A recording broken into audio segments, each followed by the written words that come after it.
right moment to be a Barcelona fan.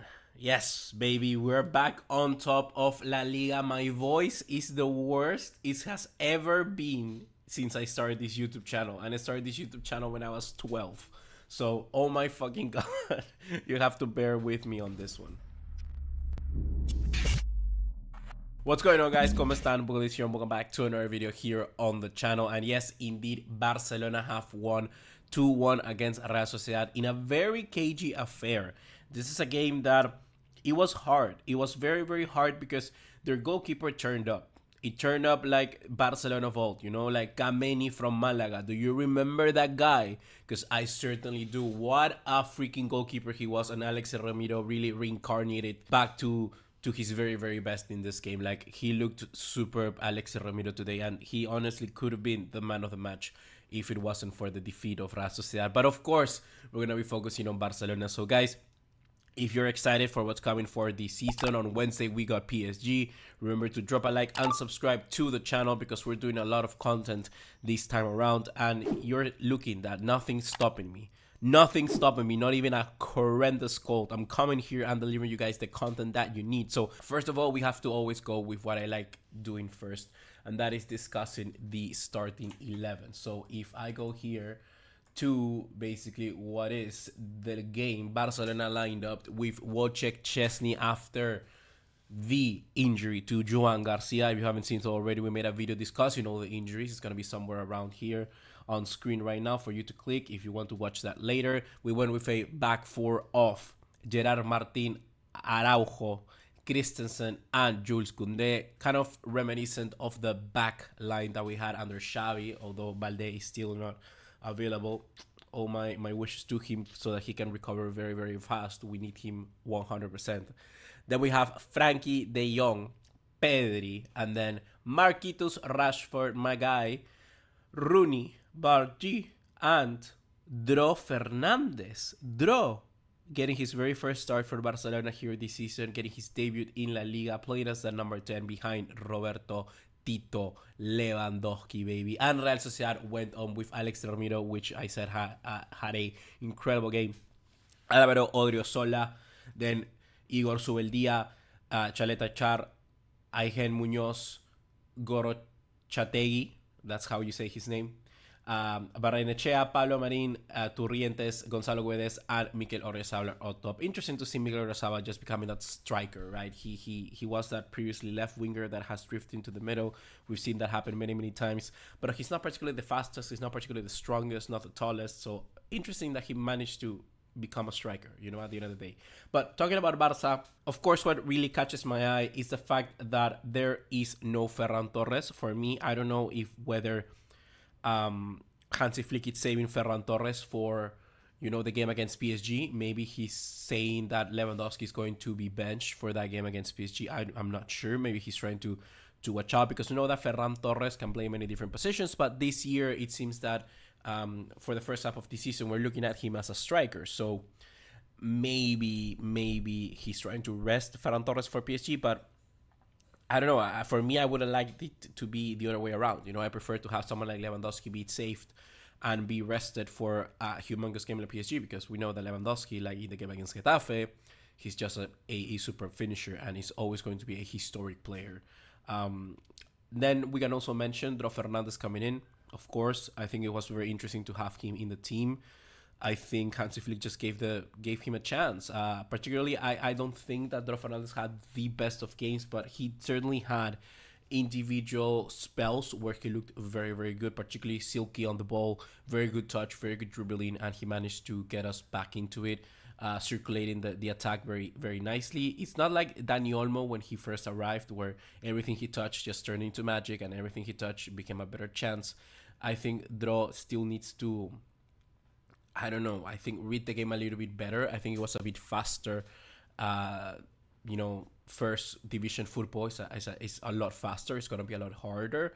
But he did very well for his very first appearance. Of course, not everyone's going to come in and just rock your socks off, you know.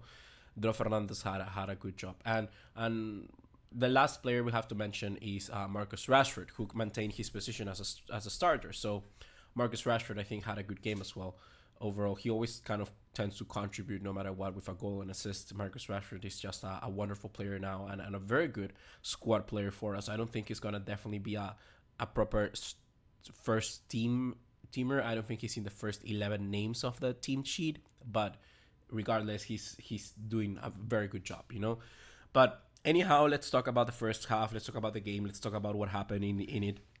I think this game was, like I said at the start, very tight, very cagey. It was a game that definitely you needed your midfielders to step up, like De Jong and Pedri. There was a brilliant pass from De Jong onto Rashford from a corner that was superb. Like, honestly, was really good. But Alex Ramiro, like I said, had his best of days. This game was played like a goleada. Like, this game could have ended basically like 6-2 for Barcelona, you know. Barcelona could have scored more than 4 goals in this one, but the goalkeeper for Real Sociedad was doing immensely. He was doing very, very good. Like 35 minutes in, I remember that ESPN pulls up a stat that it's that the possession is 85% for Barça and only 50% for La Real Sociedad. That's the lowest any rival of Barcelona in La Liga has had so far this season. That's a massive stat, and yet Real Sociedad were first in the score sheet. Real Sociedad were winning the game at that point. So, yeah, basically the reason that the scoreboard didn't look different was because of the goalkeeper. And I think that sometimes football is very easy to analyze. Sometimes it's just that he had a tremendous performance. Sometimes it's really easy. Like, if I look at his stats right now, Alex Ramiro had basically clearances. He had 3 clearances. He won even a ground duel being a goalkeeper, which is insane. And he had 8 saves. 8 saves, guys. 8 saves in the game. And Barcelona in total, shots on target. Let me find out that stat for you guys. I found it here. In total, Barcelona had, you can see here, the shots it says. Barcelona had 22 shots, 12 of them on target. And Ramiro saved of those 12, 8 of them. That's a tremendous ratio for a goalkeeper on a game like this. Like, he had a very, very good, solid performance. Even though they give him a 7.5 here, he was top notch. Really, he was really, really good. Alex Ramiro, like, I gotta commend him on that. But anyhow, in the minute like around 43, if I'm not wrong, Koundé comes up with the goal. Very clutch player, very good player overall for us always. And then after that, the second half, Barcelona equalized. Like, it's more about what needed to happen. I think the 1-1 reflected a lot more the sort of performance of both teams in this game. Hansi Flick decided to pull on the starters, decided to bring on the starters for the second half.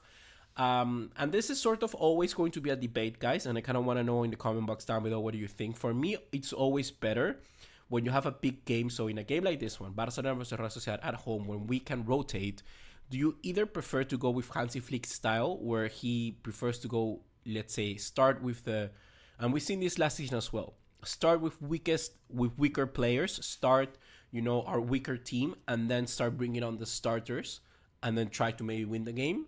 Do you prefer that in a game like this, or I'm always gonna like what I saw from Luis Enrique in the 2015-2017 spell? I always gonna like it, where Luis Enrique, what he did was always play the starters first and then ease off with the subs. So basically, I would have started our best team right from the get-go, and then I would bring on the weaker players. So, like, for instance, I would end the game with Rooney. I would have ended the game with Draw. That's sort of the way that I look at football. Of course, it's not always going to happen, but I kind of want to know which way you prefer, guys. So let me know in the comments down below what you prefer.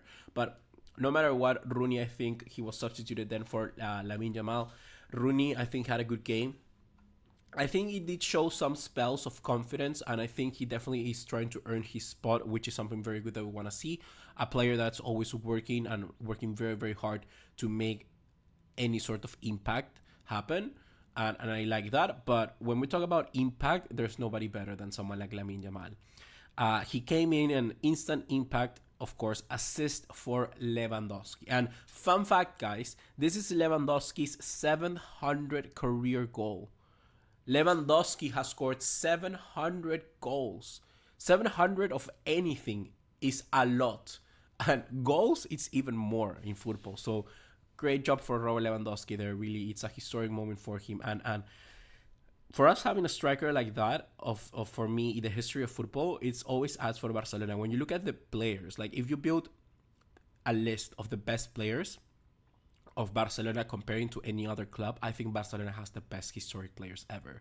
You know, you have Lewandowski, Eto'o, Messi, Ronaldinho, Neymar, Suarez, Cruyff, Maradona, Riquelme. Like you can go on and on and on. Even Xavi, Iniesta. You know, there's so many players.